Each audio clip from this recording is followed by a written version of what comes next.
নতুন করি, যার মাধ্যমে শিশু কিশোরদের শিল্প, সাহিত্য, সংস্কৃতি, মেধা ও মননে উৎসাহিত করতে এবং জাতীয় পর্যায়ে প্রতিনিধিত্বের সুযোগ করে দিতে ১৯৭৬ সালে শুরু হয় নতুন কুড়ি পথ চলা। দিনে দিনে বাংলাদেশ টেলিভিশনের ঐতিহ্যবাহী ও জনপ্রিয় অনুষ্ঠান হয়ে ওঠে নতুন কুড়ি, যার মাধ্যমে দেশের সাংস্কৃতিক অঙ্গন অসংখ্য গুণী শিল্পী পায়। ধারাবাহিকভাবে চললেও ২০০৫ সালের পর বন্ধ হয়ে যায় অনুষ্ঠানটি। বছর পর বর্তমান দীর্ঘ ২ যুগ পর আবারও শুরু হয়েছে প্রতিভা অন্বেষণের এই অনুষ্ঠান। এবার সারা দেশ থেকে বয়সভেদে দুটি গ্রুপে ৩৩,৭৫০ জন প্রতিযোগী প্রাথমিকভাবে বাছাই করা হয়। এদের মধ্য থেকে ২৭৯ জন প্রতিযোগী চূড়ান্তভাবে নির্বাচিত হয়।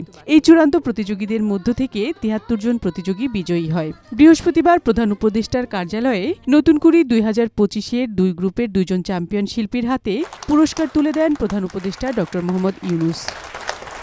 প্রধান উপদেষ্টা বলেন, নতুন কুড়ি দেশের প্রতিভাবান শিল্পীদের খুঁজে বের করার অন্যতম মাধ্যম।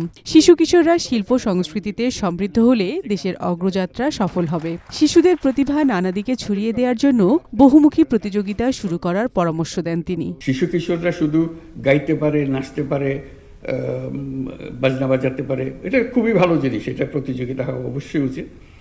এর বাইরেও অনেক কিছু পারে, সেখানে প্রতিযোগিতা হবে না কেন? শুধু একটা বিষয়ে সীমাবদ্ধ থাকবে কেন? এখান থেকে বিভিন্ন রকমের প্রতিযোগিতার মাধ্যমে বিভিন্ন দিকে ছড়িয়ে পড়বে। দেশের গণ্ডি পেরিয়ে শিশুদের প্রতিভা বিশ্বের দরবারে নিয়ে যাওয়ার কথাও বলেন প্রধান উপদেষ্টা। আমাদের চেষ্টা হবে যার যার প্রতিভা সে যেন বের করার সুযোগ পায় এবং তাকে আমরা সামনে নিয়ে আসতে পারি। বাংলাদেশের তরুণ তরুণীরা, শিশু কিশোররা এটা বহু দীর্ঘ পথ যাবার জন্য প্রস্তুত এবং দেশের জন্য সেরা তো হবে, আন্তর্জাতিকভাবে তারা সেরা হবে, এখান থেকে তারা আন্তর্জাতিক পর্যায়ে চলে যাবে।